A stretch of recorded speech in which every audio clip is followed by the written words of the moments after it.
변덕이 심합니다. 어제 황사에 이어서 우박이 쏟아졌는데요. 경북 안동, 청송, 강원 삼척 등에서 지름 1cm 정도의 우박이 관측됐습니다. 밤사이에 내린 비는 오전 중에 대부분 그치겠지만 중부지방은 오후까지 비가 계속되는 곳이 있겠고 특히 내륙 곳곳에는 어제처럼 우박이 떨어지는 곳이 있겠습니다. 농가에서 우박과 비 피해 없도록 주의하셔야겠습니다. 2021년 4월이 이렇게 봄비로 마무리되고 있네요. 이번 한 주도 바쁘게 달려오셨을 텐데요. 차분하게 그리고 건강하게 마무리 잘 하시고요. 새로 시작될 5월에 대한 계획도 세워보시기 바랍니다. 4월 30일 금요일 오늘 아침 일라디오 출발하겠습니다. 안녕하십니까? 저는 아나운서 김재홍입니다.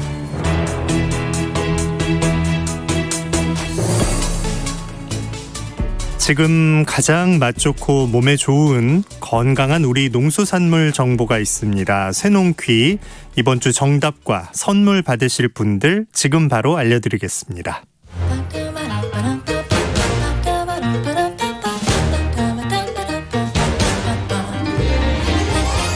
오늘 아침 일라디오가 선정한 이번 주 우리 농수산물에 대해 알아보는 세상의 모든 농수산물 퀴즈 새농퀴 이번 주 문제부터 다시 봅니다.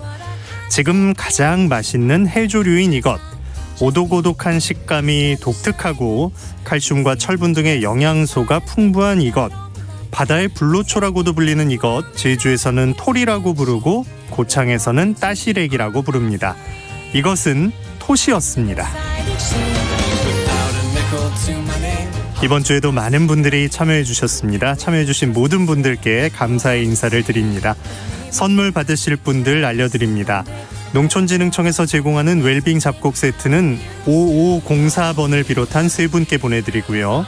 경기 농촌융복합산업 인증제품인 사과즙 세트는 7665-7924번을 비롯한 7분께 6262-1700번을 비롯한 10분께는 모바일 커피 쿠폰 보내드리겠습니다. 당첨되신 분들의 번호는 오늘 아침 일라디오 홈페이지 공지사항 게시판에 올려놓겠습니다. 당첨되신 분들께는 개별적으로 연락을 드리고 있으니까요. 조금 기다려주시기 바랍니다. 우리 농수산물에 대한 다양한 정보가 있는 시간, 세상의 모든 농수산물 퀴즈 새농퀴. 다음 주에도 풍성한 선물과 함께 돌아옵니다. 많이 참여해 주시고요. 우리 농수산물도 더 많이 애용해 주시기 바랍니다.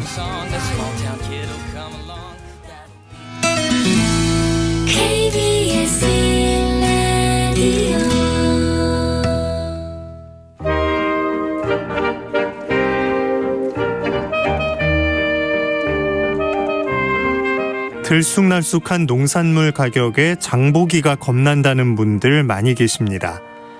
그런데 한편으론 농산물 가격이 치솟아도 정작 농민들에게 돌아가는 이익이 없다는 얘기도 많이 들어보셨을 겁니다. 그 이유가 어디에 있을까요? 생산자도 소비자도 울게 만드는 농산물 가격의 비밀, 오늘 그 원인을 유통구조에서 짚어보려고 합니다. 농업 이야기, 농촌사회학자 정은정 연구원 전화 연결돼 있습니다. 안녕하십니까?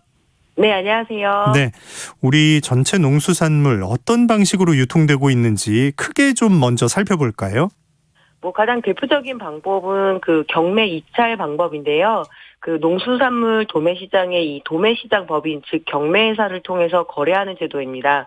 다수의 매도인과 매수인 간의 어떤 가격 경쟁을 해서 이렇게 최고가에 낙찰하는 방식이고요. 네. 농산물 유통의 80% 정도가 경매 제도로 이루어집니다.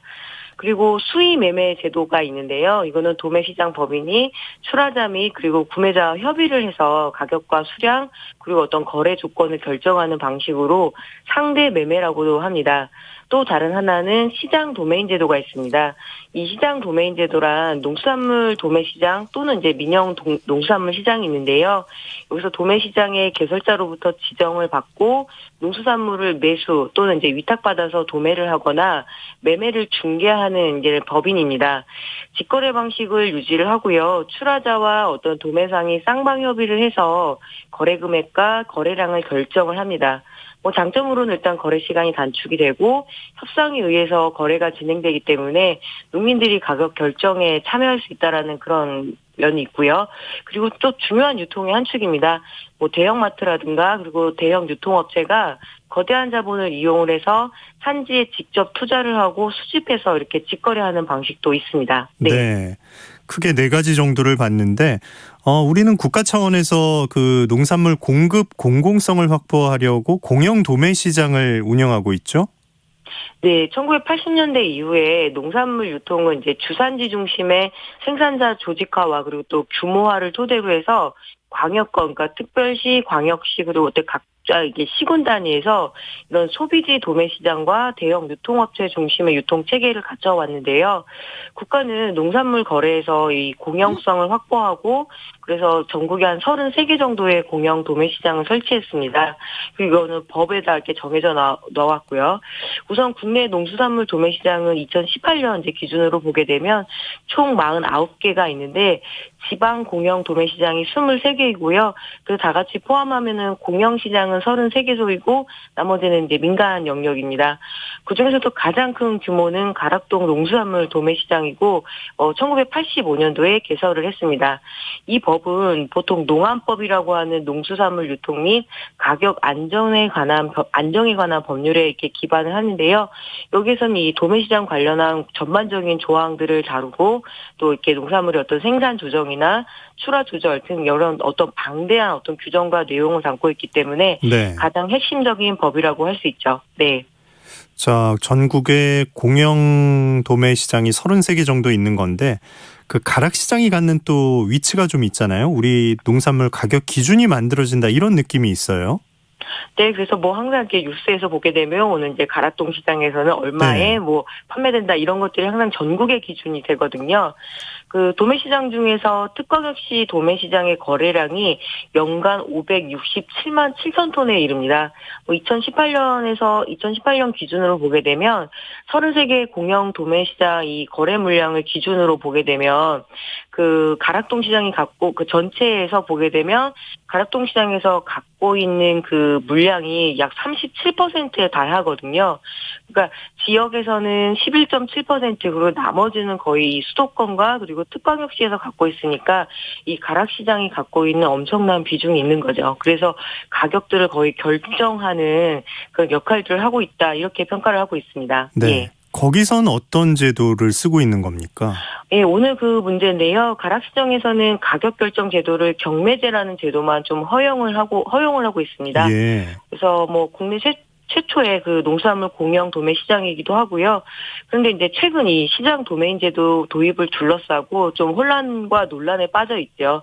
그동안 가락시장을 운영하는 이 가락시장 내 도매시장법인 뭐 간단하게 말씀드리면 이 경매 회사들이 이 법으로 보호받는 독점을 누리면서 출하자와 그리고 중도매인에 대한 서비스가 굉장히 부족했고 그로 인해 시장 내 많은 갈등을 야기하고 있다는 지적을 받아왔습니다. 그래서 이를 개선하기 위해서 서울시 농수산식품공사하고 이렇게 여러 이제 농민단체 중에서 좀 진보적인 농민 운동의 연대체인 농민의 길의 경우에는 이 시장 도매인 제도를 가락동에서도 도입을 해야 된다라고 하고 있고 농업경영인연합회에서는 반대를 하고 있는 양상인데요. 아무래도 공영 도매시장은 정부와 지자체가 공동으로 투자를 해서 개설을 했고요. 그리고 가격 안정이라는 어떤 공공성을 목표로 세운 건데 그중에서도 그 대표성을 가진 가락동 시장이 과연 공공성 보장에 그 역할을 하고 있느냐라는 그 회의적인 시선이 좀 팽배한 것도 사실입니다. 뭐 농촌에서는 생산비를 못 건져서 폐기를 하는데 소비자들은 또 왜 이렇게 비싸게 사 먹게 되는 걸까 이런 의문을 많이 갖게 되잖아요. 그래서 지금 조생종 흰양파가 쏟아져 나오는 시기인데 벌써부터 양파 생산지에서는 가격 폭락으로 굉장히 어렵습니다. 뭐 생산비를 건지지 못하는 상황을 호소하고 있지만 소비자들은 이런 부분들을 체감하지 못하죠. 그래서 네. 분명히 유통 개혁이 필요하고 그렇다면 이 가락동 시장의 어떤 이런 경매 제도에 대한 그 고민들이나 좀 비판들이 나오고 있는 중이죠. 네. 경매 회사가 있다. 그러면 네. 생산자 소비자 모두가 좀 피해자다 이런 생각이 드는데요. 예, 지금 도매시장 법인 즉 경매회사는 정부가 관리를 하고 평가를 실시하고 있습니다. 그런데 주로 민간 회사가 운영을 하고 있기 때문에 공공성 실현보다는 아무래도 회사의 영리 추구를 하겠죠. 그래서 가장 피해를 보는 거는 일단 생산자랑 소비자입니다. 경매제는 하지만 굉장히 그 효율성인 면에서 뛰어나고 우리나라의 이 농수산물 거래의 어떤 현대화에 가장 큰 공을 세운 그 공과가 있다면 공도 굉장히 큽니다. 하지만 문제는 가격 변동성이 너무 크다는 것인데요. 그 예를 들면은 2020년 9월 3일에 가락동 시장에서 그 양배추 8kg이 7,020원에 낙찰이 됐습니다. 그런데 바로 다음 날에는 16,251원이었거든요.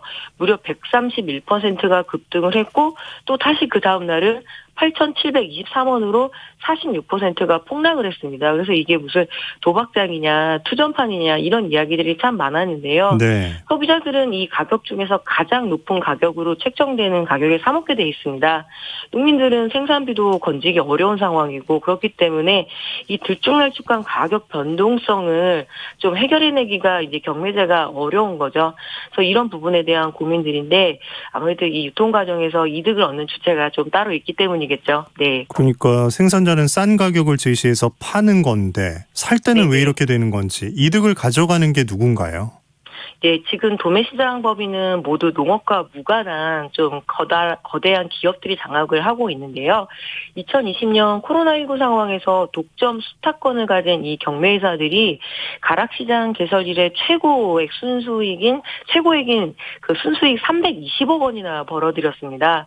이 독점적 경매제도의 운영권을 갖고 있기 때문에 농산물 가격이 아무리 오르거나 내려도 이 유통법인 즉 상장된 모든 농산물에서 수수료를 가져갈 수 있거든요. 그래서 이 수익을 받을 수 있는 아주 그냥 기본적으로 이렇게 수익이 보장되는 구조입니다. 그래서 결국 유통법인만 돈을 버는 이 구조가 현재 경매제 아니냐라는 이제 비판이 있어 왔습니다. 네. 예. 아까 큰 회사라고 하셨는데 어떤 곳들인가요? 예, 뭐 소위 빅5라고 알려져 있는 이 각 회사를 살펴보면은 서울청가는 고려제강, 그리고 중앙청가는 태평양개발, 동화청가는 신라교역, 한국청가는 더 코리아홀딩스, 그리고 대하청가는 호반건설이 지배 주주로 되어 있습니다. 네. 언뜻 듣기에도 이렇게 농업과는 좀 많이 무관하죠. 그래서 예를 들면은 2019년에 이 5개 청가회사들이 순수익 178억 원 중에서 81%에 달하는 144억 원을 어디에다 썼을까요? 당연히 주주에게 배당을 하게 됐겠죠.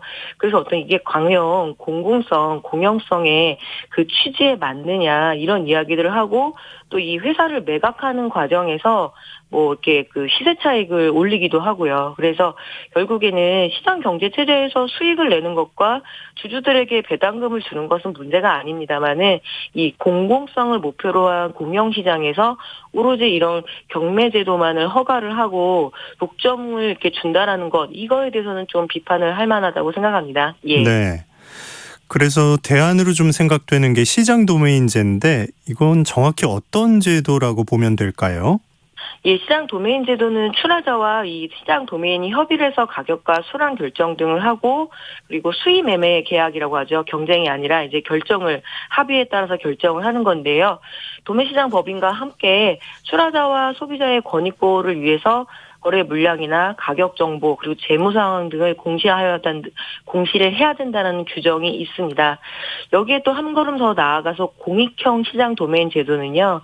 지방자치단체가 주도하는 이 시장 도매 법인이 지자체와 생산자 단체가 공동 출자하는 법인을 세우고요. 기본 운용비를 제외하고 난 나머지의 수익금을 전액 적립해서 농산물 가격이 일정 수준으로 이렇게 너무 떨어지면은 이것을 생산자한테 보전해주는 그런 기본적인 설계이고요. 전남도에서 이렇게 좀 계속 실시를 하려고 하고 있는데 아무래도 이게 아직까지 농식품부의 재가가 떨어지지 않아서 표류하고 있는 제도이기도 합니다. 예. 네. 이거를 했을 때 어떨 거다라는 좀 짐작을 해볼 수 있을까요? 예, 2004년에 그 서울 강서 농산물 도매시장에 전국 최초로 이런 시장 도매인 제도를 도입을 했습니다. 그리고 이제 경매제도와 병행 운용을 하기 시작했는데요. 현재까지는 계속 운영을 하고 있고요.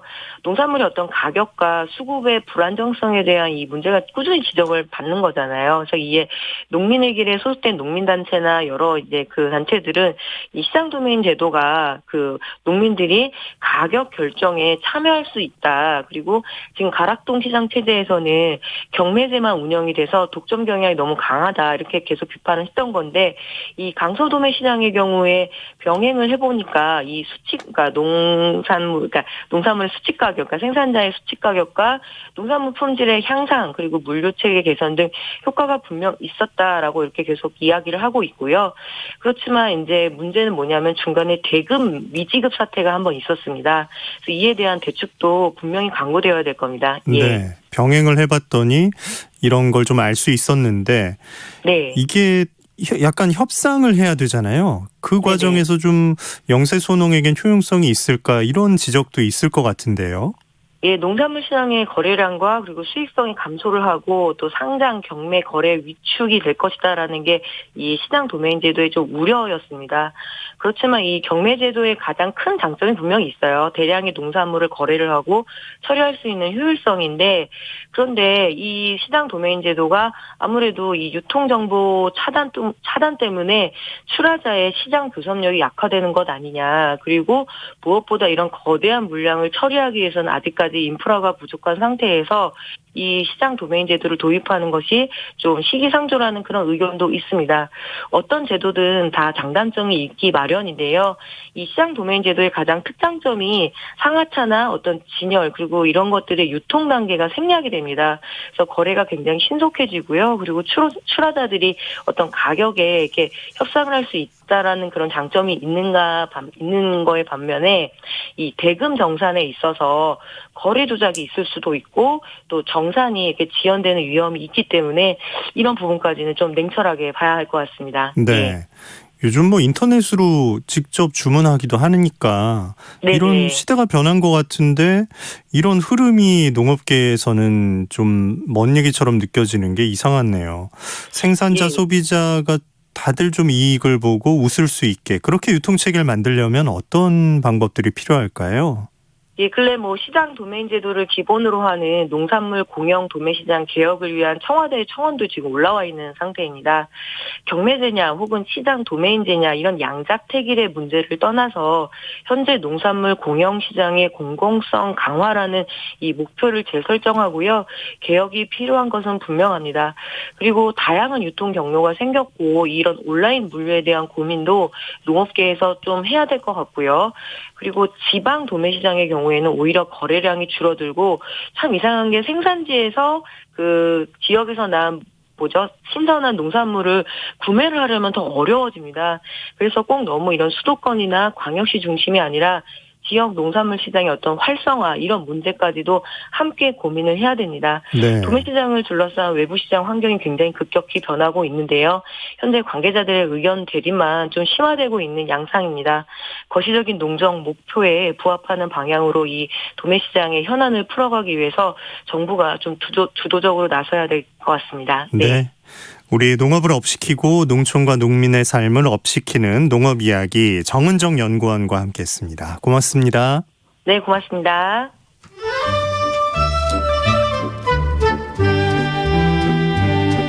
아침을 깨우는 정겨운 이야기가 있습니다.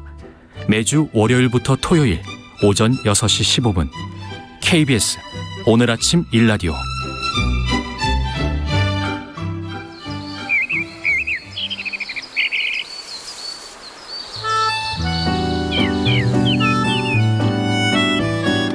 숲으로 가는 길. 놀랍도록 아름다운 4월의 숲, 5월을 기다리는 4월의 숲 이야기를 오늘 함께 나눕니다. 숲으로 가는 길, 숲의 설가 김서정 작가와 함께합니다. 안녕하십니까? 네, 안녕하세요. 네, 저희는 이제 여의도 공원 앞에 회사가 있어서 이렇게 오며 가며 나무를 볼 수 있어서 참 행운이라는 생각이 드는데 도심 속 공원이 이 정도로 잎이 무성하다면 정말 숲은 얼마나 좋을까 생각만 해도 기분이 좋아질 정도입니다. 오늘은 어디로 안내해 주실 건가요? 네. 그 봄이면 그 꽃 선물을 많이 하시는데요. 네. 그 화사한 색깔과 진한 향기를 주는 꽃을 그 선물 받으면 기분이 좋아집니다. 그 전 세계적으로 가장 선호한 꽃 선물이 장미, 카네이션, 국화, 튤립이라고 하는데요. 우리는 그 프리지아도 많이 선물을 하시는 것 같습니다. 그런데 지금 우리가 선물을 주고받고 있는 이 꽃들은 그 본래 자생하던 고향에서 떠나 오랜 세월 우리들에 의해 끊임없이 교배되면서 우리 눈높이에 맞는 꽃으로 바뀌어가고 있습니다. 네. 이는 이제 야생에서 온실로 들어왔다고 볼 수가 있는 것이고요. 그만큼 야생에서의 생존력이 약해졌다는 것을 의미합니다. 그래서 오늘은 아직도 우리 곁에서 야생어로 불리는 꽃에 대한 이야기를 나누기 위해 경기도 남양주 천마산에 있는 일명 그 천상의 화원을 소개해드리겠습니다. 온실에서 자란 것들이 아니라 천상의 화원. 예. 이름도 멋있네요. 야, 천마산에 이게 자리를 잡고 있는 거군요. 네, 맞습니다. 우리가 그 높은 산에 올라갔는데 거기에 아름다운 꽃들이 있으면 어디나 천상의 화원으로 불러도 좋지만 봄, 여름, 가을 계절에 따라 다양한 야생애가 군락을 이루며 피어난다면 그것이 더욱 가고 싶은 천상의 화원일 것입니다. 그러니까 우리나라의 대표적인 야생화 생태 여행지로 오늘 소개할 천마산이 있고요. 강원도 전봉산의 곰배령, 충북 괴산과 경북 문경에 걸쳐 있는 조령산, 전북 고창 선운산, 경북 영천 보현산 등이 잘 알려져 있습니다. 이곳들이 다 천상의 화원이라고 부를 만한 곳들이군요. 네. 야생화, 말로는 이제 들에 피는 꽃인데 우리가 이렇게 꽃다발로 주고받는 건 이제 농원에서 키워서 절화로 유통하는 그런 원예화라고 봐야겠네요. 예, 그렇게 이제 부르시고 있는 것 같습니다. 그래서 그 일정 공간에 가두어 심고 키우는 그 원예꽃이라고 이제 부를 수가 있는데요. 요즘은 원예를 가드닝으로 많이 부르고 있습니다. 야생화는 영어로 와일드 플라워입니다. 야생이란 뜻의 와일드에는 거칠다는 의미가 있는데요. 봄꽃의 대명사인 튤립을 보면은 3천만 년 전 터키의 그 척박한 고산에서 얼마 되지 않는 매개 곤충들을 끌어들이기 위해서 혼신을 다해 아름다운 꽃을 만든 게 그 식초라고 합니다. 아이고. 지금 우리가 보는 튤립은 꽃만 크고 화려할 뿐 줄기가 약해져서 그곳에 다시 심으면 자라지 못할 거라고 말씀들 하십니다. 그렇겠죠. 예. 그래서 현재 우리의 문명은 자연 그대로의 거친 성질인 야성과 충돌하면서 만들어진 것인데요. 야생화를 볼 때 야성의 상태인 야생지를 방문지로 여기지 않고 우리 집에서 조금 멀리 떨어진 정원이라고 보는 시선이 중요할 것 같습니다. 이런 시각이 필요하네요. 네. 그러니까 사람의 손길이 바로 닿는 곳은 아까 가드닝처럼 정원이고 그렇지 않은 곳을 야생이라고 할 때 이 두 공간을 이렇게 좀 하나로 생각하거나 아니면 좀 떨어져 있는 곳이다 이런 쪽으로 생각하는 게 필요하다는 의미인가요? 예, 좀 깊은 통찰이 필요한 것 같은데 제가 생각하는 건 아니고요. 미국의 생태주의 시인 게리 스나이더가 쓴 야생의 실천을 보면은 무시무시한 야생 상태에 대한 비교의 글이 있는데요. 먼저 옥스퍼드 영어 사전에 나오는 내용을 이분이 소개를 합니다. 네. 식물의 야생 상태는 재배되지 않은 것이다. 하지만 이 정의는 인간의 관점에서 본 것이라고 하고요. 스나이더는 관점을 바꾸어 식물은 자체 번식하는 자체 양분으로 유지하는 타고난 성질과 조화롭게 번성하는 것 이렇게 정의를 하고 있습니다. 이 말은 야생지를 점령하고 소유하려는 생각을 버려야 한다고 말씀을 하신 것 같습니다. 그러니까 자연 상태에 사람이 개입을 하면 야생지가 더 이상 야생이 아닐 수 있다 이렇게 생각을 해야 할 것 같은데 그러면 천마산 천상의 화원은 지금 어떤 상태인가요? 네, 천마산 등산로 입구에 보면은 천마산의 야생 식물이라는 안내판이 있는데요. 천마산에는 약 800여 종의 식물이 자생하고 있으며 이 중 50여 종은 희귀종이라는 안내가 있습니다. 오늘은 그 가운데 얼레지라는 야생화를 소개해드리겠습니다. 네, 잘 자생을 하고 있는데 그 중에서도 얼레지. 이름이 참 엘레지는 아닌 거죠. 이건 노래에 나오는 건데. 예, 맞습니다. 그래서 엘레지는 용두산 엘레지 등 노래에 이제 많이 제목으로 들어가 있는데요. 엘레지는 슬픔을 노래하는 악곡이라는 의미라고 하고요. 얼레지와 엘레지는 발음이 비슷하지만 다른 의미입니다. 그래서 얼레지는 백각화의 여러 해살이 풀로 한국, 일본 등 아시아가 원산지이고요. 이 얼레지라는 이름은 얼룩덜룩한 무늬의 잎과 먹는 나물이라는 뜻이 더해져 얼러지가 되었고 이후 식물학자들의 얼레지로 이제 기록되었다고 합니다. 예. 그러니까 얼레지는 이른봄 새순을 내기 때문에 봄나물로도 인기가 좋은 식물이었습니다. 그랬군요. 이 언뜻 이게 외국말이 아닌가 했는데 이런 의미가 담겨 있는 우리말이었네요. 예, 맞습니다. 그래서 얼레지가 우리나라 야생화라고 하더라도 이름이 이국적인 것은 맞는 것 같은데요. 4월에 뿌리에서 나온 15cm 정도의 긴 꽃대 끝에 꽃 한 송이가 아래를 향하여 핍니다. 홍자색을 띠고 잎끝이 뾰족한 피치명인 6장의 꽃잎이 암술과 수술을 내보이고는 그 뒤로 말리듯 젖혀있는 모습을 하고 있는데요. 네. 많은 분들이 영화 7년 만에 외출해서 지하철 환풍기 바람에 치마가 올라가는 걸 잡고 있는 그 배우 마릴린 먼로의 모습을 많이 떠올린다고 하십니다. 그러네요. 지금 저 유튜브 한쪽에 사진이 올라와 있는데 진짜 꽃이 이렇게 치마가 뒤집힌 것처럼 이렇게 올라가 있고 술은 또 밑으로 내려와 있고. 네, 맞습니다. 예쁜 핑크색입니다. 자, 분홍꽃잎이 진짜 치마와 이렇게 연결이 딱 되는 이미지로 지금 머릿속에 잡혔는데 이게 아까 영화에 나왔는데 그 영화 제목이 7년 만에 외출. 예. 그래서 얼레지가 이 꽃잎을 뒤로 젖히는 것은 꽃이 좀 크니까 벌들에게 이제 꽃 안에 있는 꿀의 위치를 보여주기 위해서 뒤로 젖히는 것이고요. 네. 우리가 여기서 이제 7년 만에 그 외출을 제가 말씀드린 기억을 해야 될 것은 7년인 것 같습니다. 왜냐하면 얼레지 꽃이 이제 7년 만에 피는데요. 이 꽃이 지고 나면 씨가 만들어지고 땅에 떨어진 씨앗은 개미들의 도움을 받아 땅속 20에서 30cm 정도에 묻히게 되는데 그 씨앗이 개미 유충 냄새와 비슷하기 때문이라고 하고요.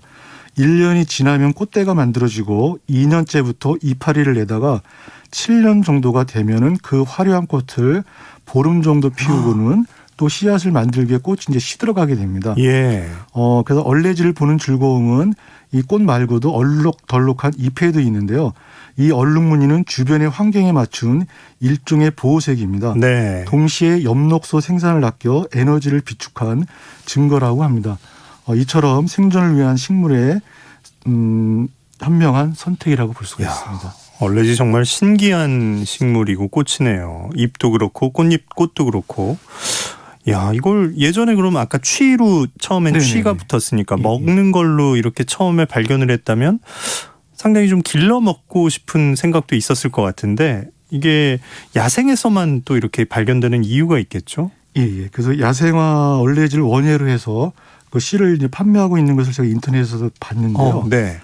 산에 가서 욕심이 나서 얼레지를 캐려고 하면은 잎만 떨어지고 뿌리는 뽑기 어렵다고 합니다. 왜냐하면 이는 세월이 흐를수록 뿌리가 땅속으로 점점 깊이 들어가기 때문인데요. 그러니까 그 줄기와 꽃은 가녀리게 보여도 그것을 키워낸 뿌리는 깊고 단단합니다. 그래서 얼레지가 튤립처럼 원예화돼서 우리가 보면 좋을 듯도 하겠지만은 야생화뿐만 아니라 모든 생물은 자기가 맞는 곳에서 자라는 게 좋을 것 같습니다. 네. 또 이 얼레지를 보면서 그 7년의 세월도 생각하고 또 보름 동안 볼 수 있다는 것도 이 머릿속에 있으면 더 마음이 보는 감흥이 달라질 것 같아요. 네. 자, 또 다른 야생화도 발견하셨습니까? 예, 그 천마산의 천상의 화환을 가려면 정상 거의 밑이라 한참 올라가야 됩니다. 근데 그 입구에서 조금만 올라가도 볼 수 있는 큰 개별꽃을 소개해드리겠습니다. 네. 이 큰 개별꽃은 석죽과 여러 해살이 풀로 펼쳐진 꽃 모양이 별을 닮았다고 해서 큰 개별꽃이라고 하는데요. 별꽃 형제들이 참 많습니다. 별꽃, 쇠별꽃, 개별꽃 등이 있는데요. 별꽃과 쇠별꽃은 밭둑이나 길가에서 개별꽃과 큰 개별꽃은 전국의 고도가 낮은 숲속 혹은 그곳 가장자리에 햇빛이 잘 드는 곳에서 자라고 있습니다. 네. 그래서 이 개별꽃은 별꽃보다 좀 못하다고 해서 붙여진 이름이지만 그렇지는 않은 것 같고요. 큰 개별꽃은 개별꽃보다 잎이 커서 큰 개별꽃이라고 하는데 이를 보시면은 이는 맞는 것 같습니다. 위에도 별꽃 이름 붙은 종류가 상당히 많은데요. 줄기에 털이 있는 것과 없는 것, 꽃잎 끝이 패인 것과 둔한 것, 줄기에서 꽃대가 하나 올라오는 것과 줄기에서 여러 꽃대가 올라와 뭉치는 것 등을 가지고 분류를 하고 있어서 단번에 구별하기는 실제로 어렵습니다. 별꽃 형제 어쨌든 네. 이렇게 꽃 모양이 약간 별 모양이라고 생각을 하면 되겠어요. 이게 고도가 낮은 산 그늘 쪽에 있으니까 산행하기 어려운 분들도 감상하러 네, 가시기 맞습니다. 좋겠어요. 예. 예. 이게 별 모양 닮은 꽃이 또 땅에 피어 있다고 하니까 하늘이 아니라 땅에서도 별을 볼 수 있다. 진짜 천상행원과도 잘 어울리는 것 같은데 눈높이를 좀 낮춰서 잘 관찰을 해야겠어요. 예, 맞습니다. 그래서 야생화를 본다는 것은 눈높이를 키 작은 야생화에 맞춰야 한다는 것인데요. 몸을 잔뜩 낮추고 보면 꽃 안에 펼쳐진 세계가 신비롭습니다. 그래서 큰 개별꽃이 주는 큰 매력은 5에서 8장의 흰 꽃을 언뜻 보시게 되면은 꽃잎에 깨 같은 점이 박혀 있는 것처럼 보입니다. 네. 이것은 10개의 수술들에 있는 꽃밥인데요. 처음에는 노란색이었다가 점점 검붉은 색으로 변합니다. 마치 우리 얼굴의 매력점처럼 느껴져서 큰 개별꽃이 점점 더 깊숙이 다가가게 됩니다. 야, 아까 말릴린 먼로 치마 얘기하셨는데 또 여배우 얼굴에 그 점들 같은 것도 이렇게 연상이 되네요. 큰 개별꽃. 이게 잎과 그 꽃잎의 조화가 지금 저희는 사진을 보면서 말씀드리고 있는데 네. 상당히 좀 진짜 매력적이네요. 네, 맞습니다. 그래서 모습도 그렇지만 아마 이 개별꽃에 좀 잘 아시는 분들은 예. 개별꽃의 덩이 뿌리가 인상 같은 효능이 있다는 걸 아시는 분들이 있습니다. 오. 그걸 캐내실지도 모르겠는데요. 인삼 모양을 하고 있는 개별꽃의 덩이 뿌리를 태자삼이라고 하는데요. 명나라 주원장의 아들인 태자의 묘 주변에 이 꽃이 많이 있었고 약효가 뛰어나 많은 사람들을 치료했다고 합니다. 야, 얼레지도 그렇고 개별꽃도 그렇고 또 이렇게 귀한 쓰임이 있었군요. 야생에서 진짜 혼자 스스로 이렇게 자라나서 인간들과도 이렇게 교류를 할 수 있다는 게 참 대단하다는 생각이 듭니다. 예, 그래서 인간의 관점을 갖고 세상을 살아가는 게 틀린 것은 아닙니다. 하지만 무엇이든 우리 마음대로 할 수 있다는 생각이 많은 생물들의 이동을 촉진시키는 것 같았고요. 하지만 우리도 자연의 한 구성 노수에 불과하다고 생각하면 생물들의 서식지를 우리 위주로 만들지는 않을 것 같습니다. 내게 꼭 맞는 꽃이라는 책을 보면은 야생화를 두고 한없이 작고 여린 것들이지만 한 계절을 살아도 모두들 저마다의 웅장한 세계, 그것이 없었다면 그곳의 자연은 성립하지 못했을 것이다. 이런 문장이 있고요. 앞에서 말씀드린 게리 스나이더 시인은 자연과 인간의 공존을 위해 함께 머물고 꽃을 배우며 가벼이 떠나라 이런 말을 했습니다. 네. 야생지에 피어 자라고 있는 야생화를 본다는 건 우리와 동떨어진 방문지가 아니라 함께하는 공간이라고 여기고 오면 야생화는 다음에도 웅장한 세계를 만들 것 같습니다. 네, 그 자리에 있고 우리가 다음에 찾아간다 이렇게 생각을 해야겠어요. 숲으로 가는 길 김서정 작가와 함께했습니다. 고맙습니다. 네, 감사합니다. 오늘 아침 일라디오 함께하고 계십니다. 지금 시각 6시 47분 향해 가고 있습니다.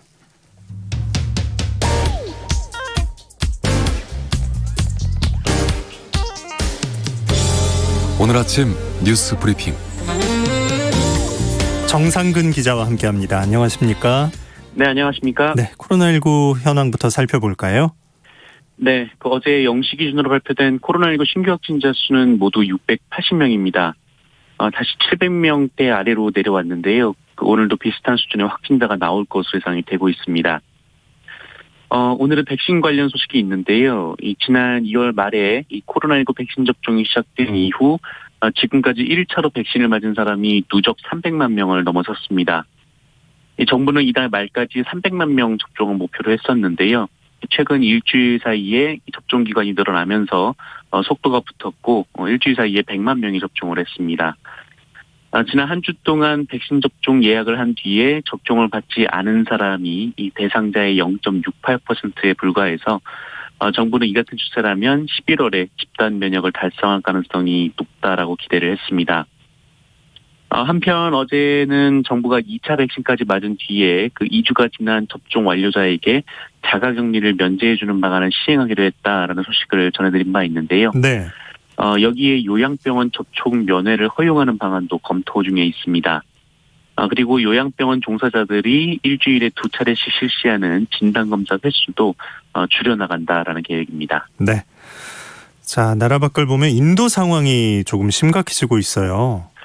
네, 이 전 세계 누적 확진자가 1억 5천만 명을 넘은 가운데 특히 인도에서는 어제도 38만 명에 육박하는 신규 확진자가 발생하는 등 이 상황이 연일 심각해지고 있습니다.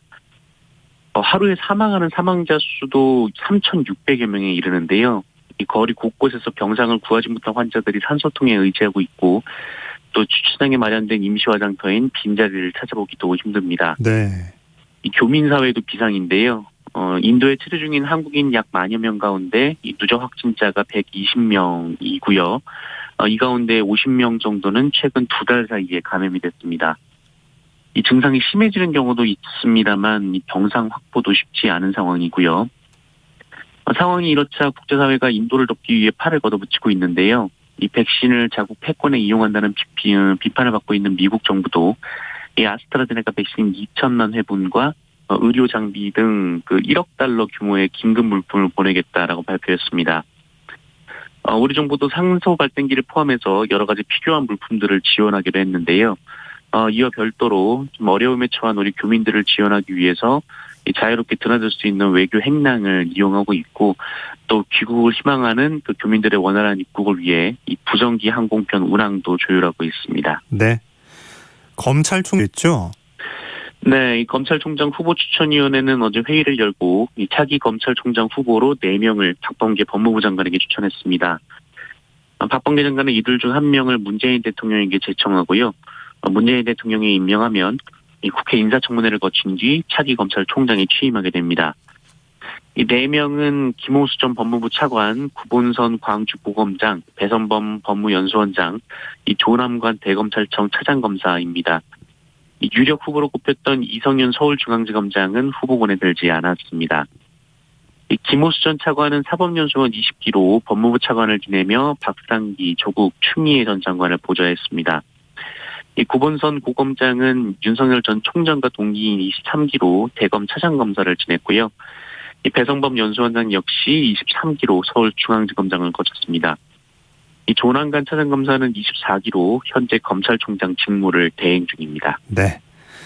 한강공원에서 20대 남성이 사라졌는데 지금 가족들의 애타는 마음으로 찾고 있는데 이 소식 좀 전해주시죠. 네, 지난 24일 밤에 이 친하게 지내던 학교 친구의 연락을 받고 이 반포 한강공원으로 간 22살 대학생 손정민 씨가 친구와 잔디밭에서 배달 음식을 시켜 먹고 잠이 든 일이 있었습니다. 이후 그 친구는 새벽에 일어나서 집으로 갔는데 이 홀로 남아있던 손정민 씨가 사라졌습니다. 손정민 씨의 휴대폰은 친구가 가져왔는데 실수로 바꿔 들고 왔다고 합니다. 그래서 손정민 씨 친구의 휴대폰 위치를 추적해보니 실종된 일요일 아침 6시 반쯤 이 수상택시장 쪽에서 이 기지국과 마지막으로 연락이 끊겼습니다.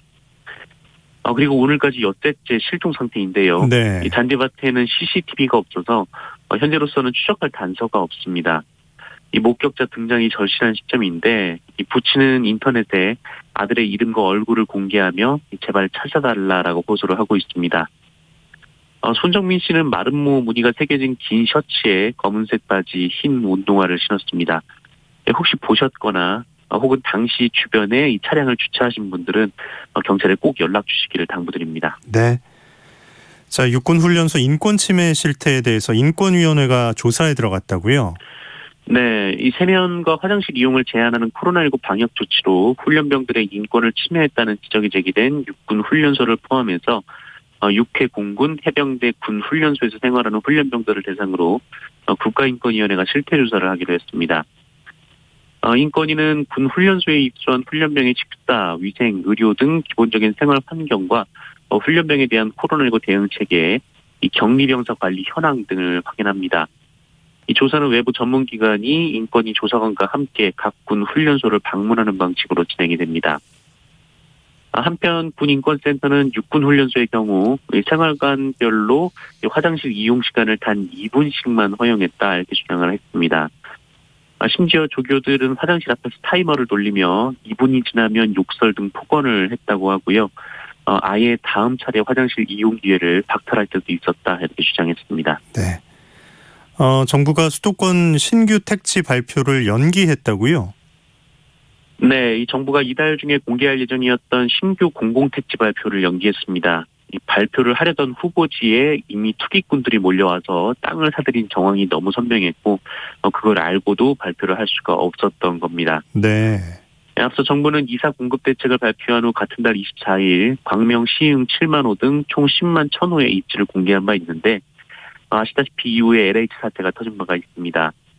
그래서 이번에는 택지지구 발표 전에 토지거래 조사를 먼저 벌인 건데요. 이 투기 정황이 줄줄이 나온 겁니다. 한 예정지에서는 상반기 토지거래가 56건이었는데 하반기에 453건으로 8배나 폭증했고요. 이 지분을 함께 사들인 거래 비중도 상반기에 18%에 불과했는데 하반기에는 전체의 87%가 이런 식의 거래였습니다. 기획부동산 의심 정황이죠. 그리고 외지인이 사들인 게 절반인 곳도 있었고 또 땅값이 주변보다 이상 급등한 곳도 있었습니다. 이 국토부는 투기성 거래를 색출하겠다라고 밝혔고요. 이 택지지구 발표는 법적 조치를 완료한 뒤에 하겠다라고 밝혔습니다. 네. 뉴스브리핑 정상근 기자와 함께했습니다. 소식 고맙습니다. 고맙습니다. 자, 날씨 전해드립니다. 오늘 전국이 흐린 가운데 서늘하겠고요. 밤사이에 내리던 비는 오전 중에 대부분 그치겠습니다. 그래도 수도권과 강원, 충북 일부 지역은 오후까지 비가 내리는 곳이 있겠고요. 대기가 불안정한 상태여서 내륙 일부 지역엔 벼락과 돌풍을 동반하거나 우박도 떨어질 수 있어서 농가에서는 주의가 필요하겠습니다. 서해안을 중심으로는 바람도 강합니다. 특히 전남 무안과 영광, 목포, 신안에는 폭풍 해일주의보가 내려져 있습니다. 시설물 관리 또 해안가 안전사고에 각별히 유의하시기 바랍니다. 김수연님께서 오대산 노인봉 올라가다 보면 연보랏빛 얼레지꽃이 피어 있어요. 참 예쁩니다 하셨고요. 0961님, 우리 텃밭 옆에도 온갖 야생화들이 각자 자기 멋을 뽐냅니다 하셨습니다. 자, 오늘 아침 일라디오 지금까지 아나운서 김재웅이었습니다. 내일은 이선영 아나운서가 인사드리겠습니다. 자, 오늘 건강한 하루 보내시기 바랍니다. 고맙습니다.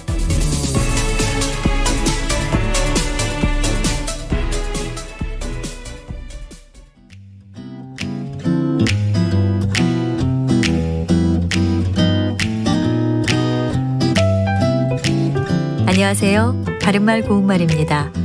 KBS 1텔레비전에서 방송되고 있는 우리말 겨루기에서 나왔던 문제를 짚어보겠습니다.